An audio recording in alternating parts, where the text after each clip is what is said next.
Hello and welcome to episode number 2 of the Serial Sewist and Knitter vlogcast.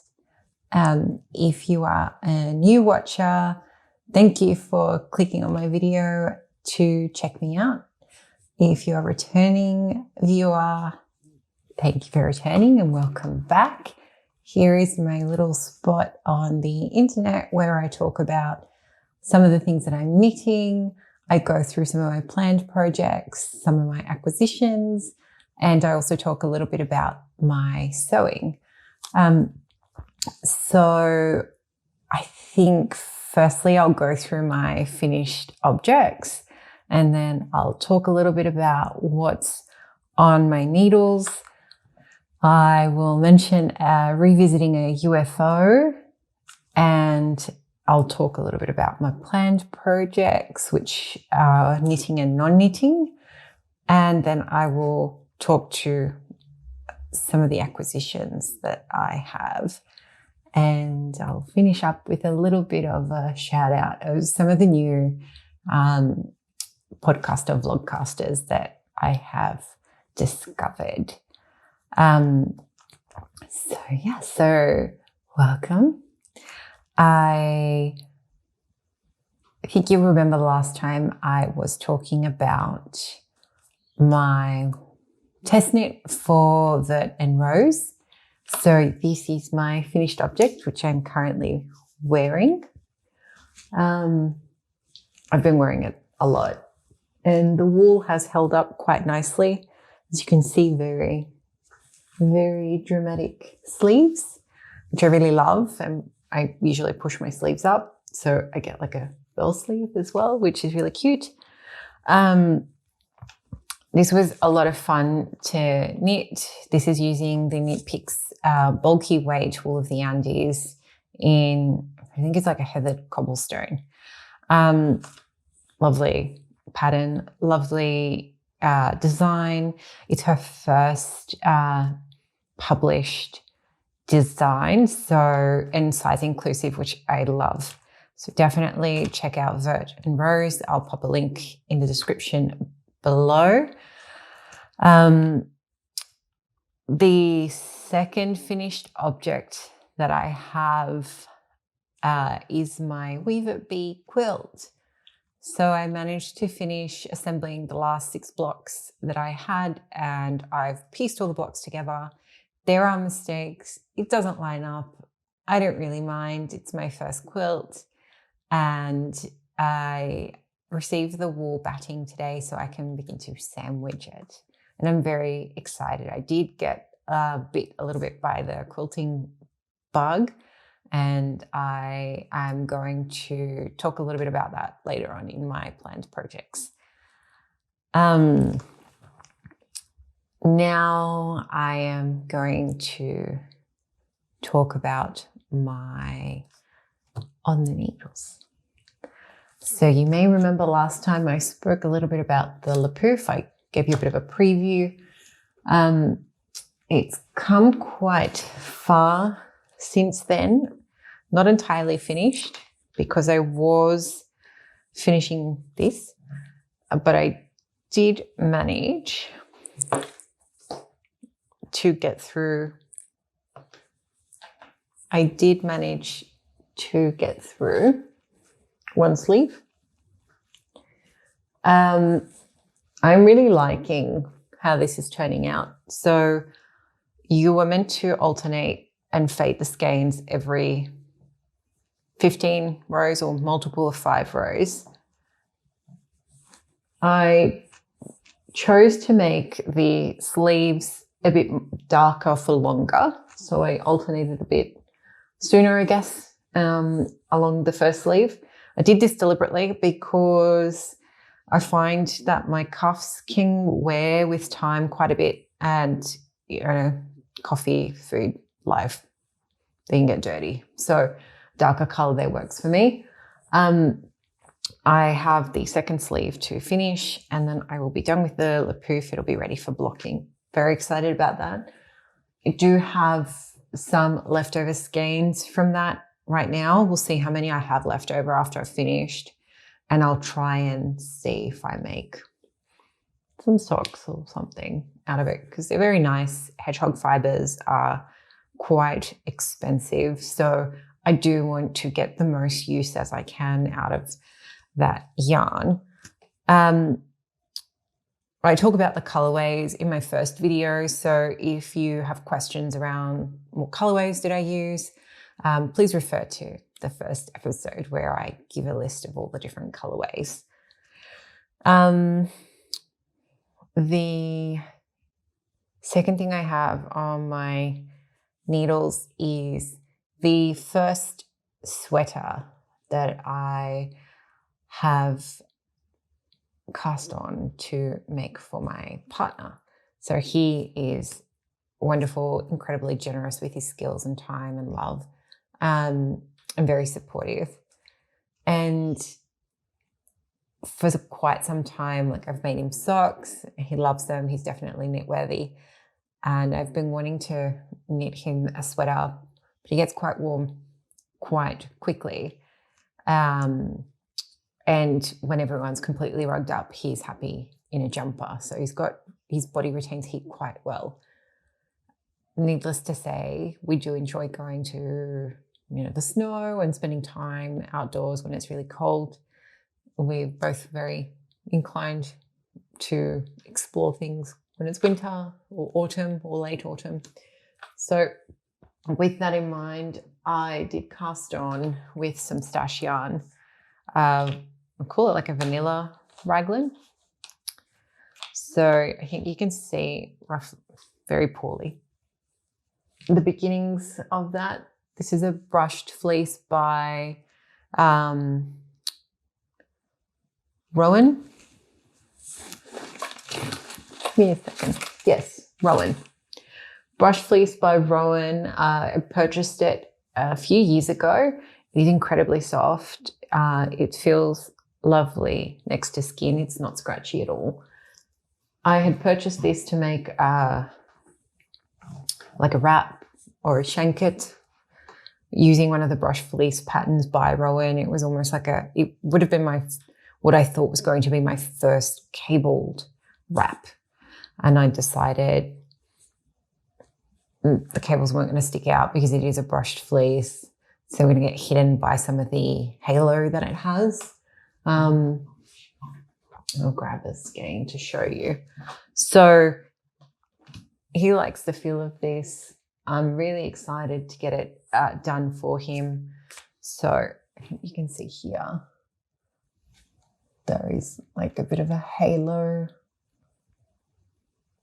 on the skein. So it's very soft. It's very lovely. It is 65% alpaca, 65% wool, 30% alpaca, and 5% polyamide. The pattern I'm using for that comes from a website that I found called Knitting Full, and you can put in the weight of the yarn, roughly the chest circumference of what you need, and whether you want it to be a fitted raglan or a not fitted raglan, so something with a lot of built-in ease. And the tool on that website will spit out very much the pattern to knit a vanilla raglan to that measurement. So I'm giving that a go, and I'll let you know how that pans out. But it is just a straightforward raglan, which I do like knitting. I think, especially with a bulkier wool, it knits up quite quickly. So that's my newest cast on my needles. The next thing that has come up on my needles has been a test knit for Melody Hoffman for the Eine mittens. So these are the Eine sock pattern. I did the test knit for the sock, and I acquired some chicle wool from Yarn & Co, who were the only people selling it in Australia at the time of that test knit. Now Convent and Chapel, which is a lovely yarn store located in rural New South Wales, have acquired a whole range of tuku wool in different weights or different plies. So I did put in an order for a couple of skeins in neutrals and some colours so that I can cast on the mittens. It did have leftover tuku wool from my socks test knit, and I did cast it on. I actually finished one mitten in a day. I went to bed very late doing a marathon of a TV show and knitting, and it was too big, so I've frogged it, and the pattern calls for some increases, which I'm going to leave out, which also then means I need to adjust the chart a little bit. I don't think sizing down in a needle is going to help because it was quite bulky around the palm. Like I could fold over 3 to 4 centimeters and it was still quite, had a lot of volume. And I do have a 20 centimeter circumference hand. So that is a test project that I have going at the moment as well. And I've got to get that done by the 14th of April, which for mittens, it should be manageable. They do knit up quite quickly. They're really nice. Like I loved that this was a pattern that's derivative of the test knit for the socks. I really enjoyed knitting with the tuku wool, which was the first time I had used it. And it was the pattern that taught me how to make bobbles. Again, love learning something new with a new project. So very excited to see how the mittens go.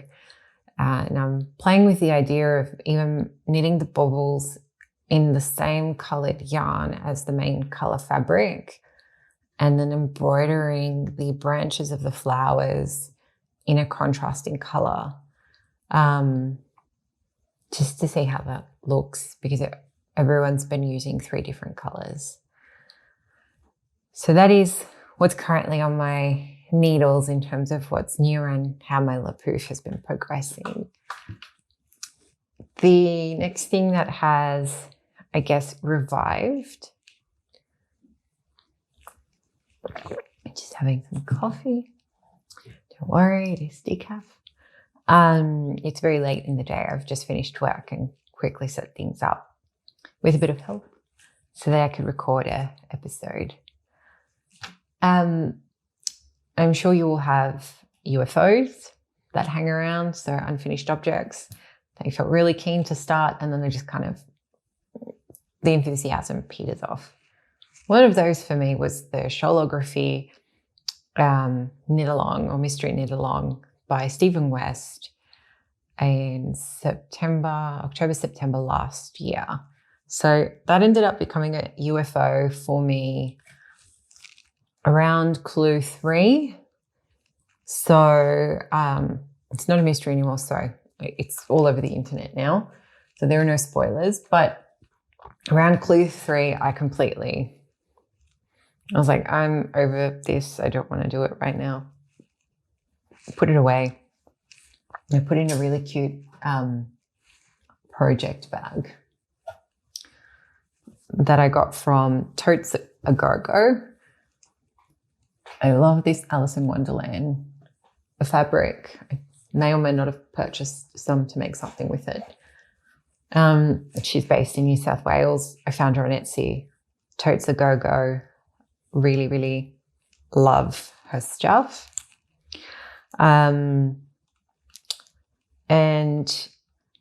I'm just making a note so I remember to link it below. So I got pretty far. You can't really see this properly because I'm midway through a row. But I was trying something new with pastels. So I ended up using, like pastel pinks, purple, did throw in some lime green, 2 different shades of pink, and this really nice like fuchsia, calypso tealy blue. I'm up to the setup for the welts on this, and I'll pick it up and put it down whenever I feel like something different. So that I started when the Mystery Knit Along started, and then I completely abandoned it until now, or several months later. And we'll see how it goes. My Nana saw it when she stayed with me recently, and she described the pattern as a work of art. And so whenever I see her, she asks me whether or not I have finished off the work of art. So I think what will end up happening is I'll end up finishing it, and I might gift it to her because she really loved it. And she will use it a lot more than I will. I love pastels, but I don't really mix them too much in my wardrobe very often. So that's my UFO that has been picked up. I do have another UFO. I have a Find Your Fade in neutrals that is just sitting there at the moment. That'll also, I do want to finish it, but it happens.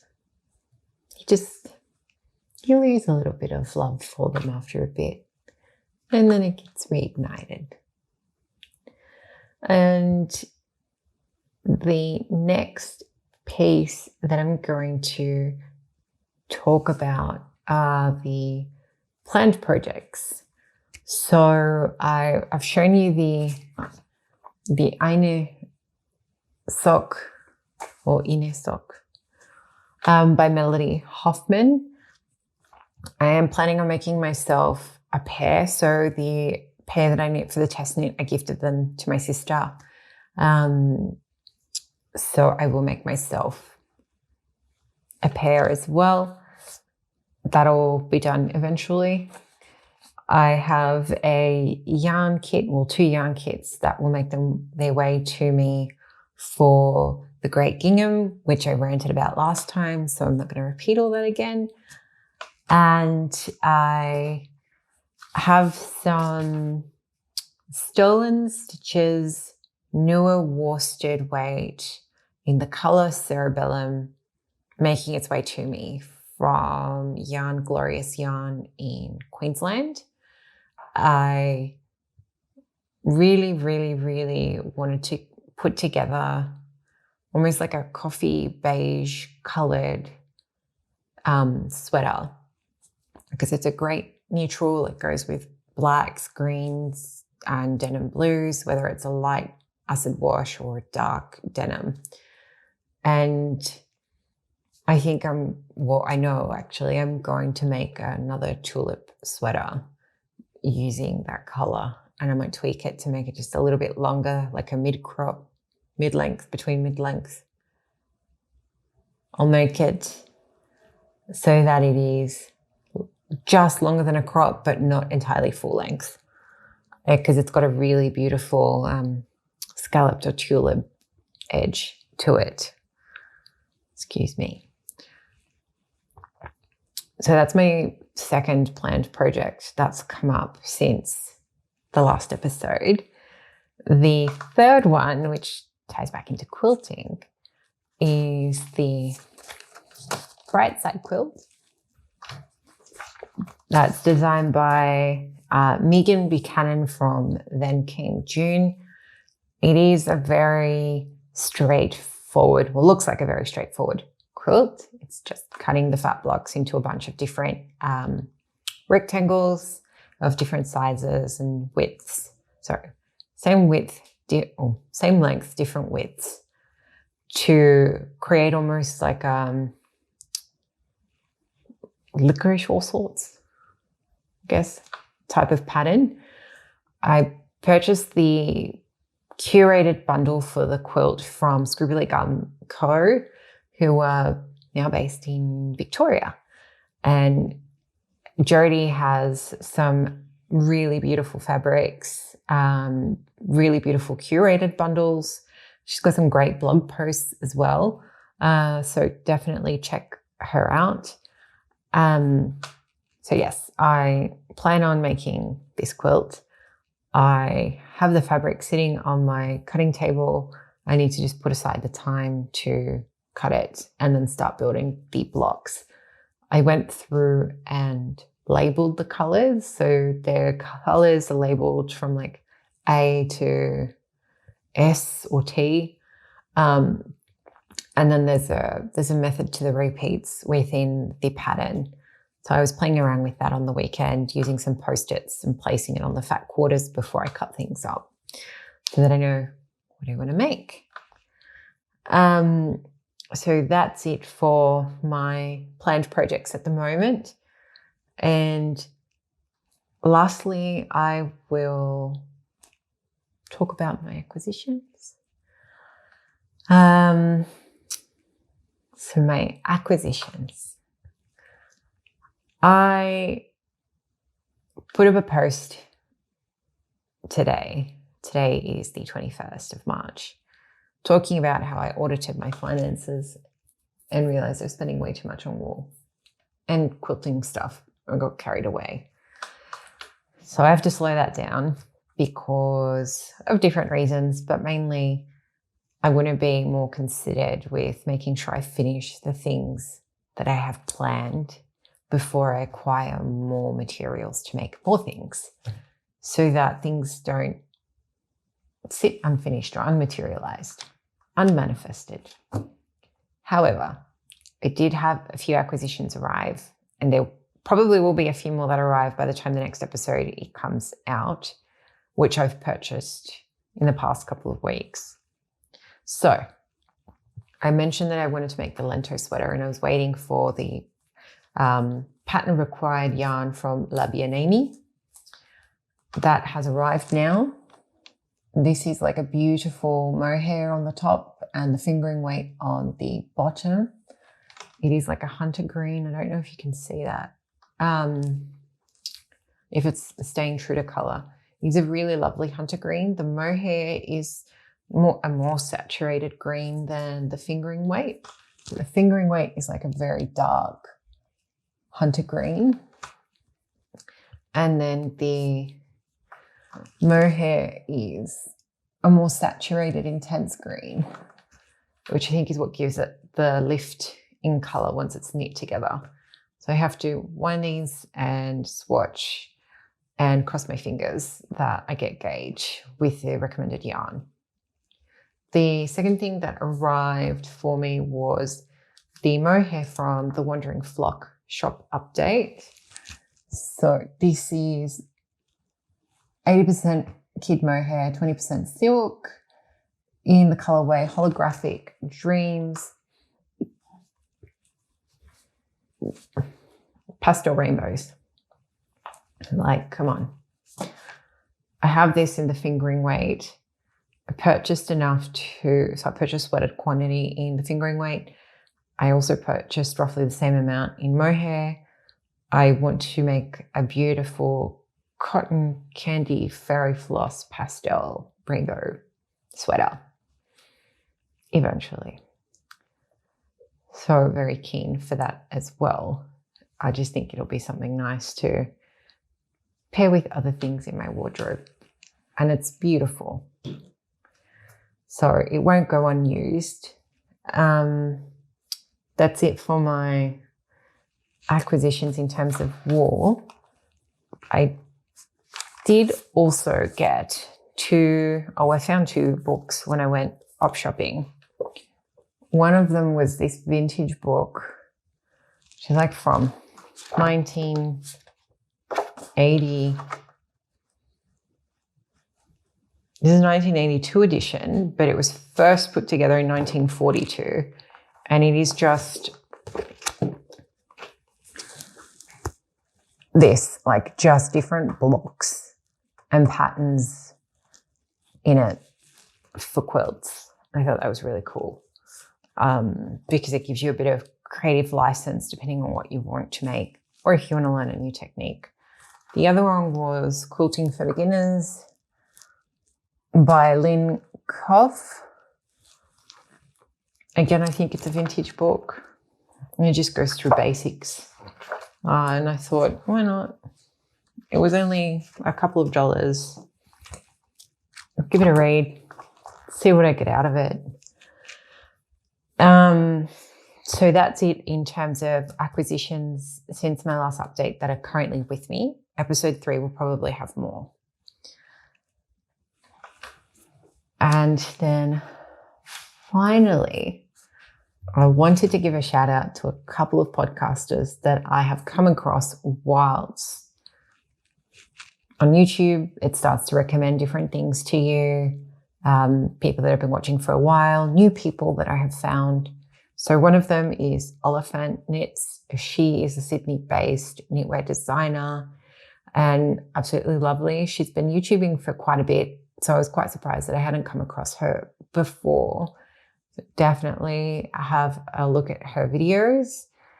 Woolen Vine, I love Kristen's videos, and she's down a rabbit hole of like English paper piecing at the moment, which she's, tempted me. I have a little kit and I'm yet to start using it, but I just enjoy her videos quite a lot, and her interior design content that she throws in there as well is quite nice.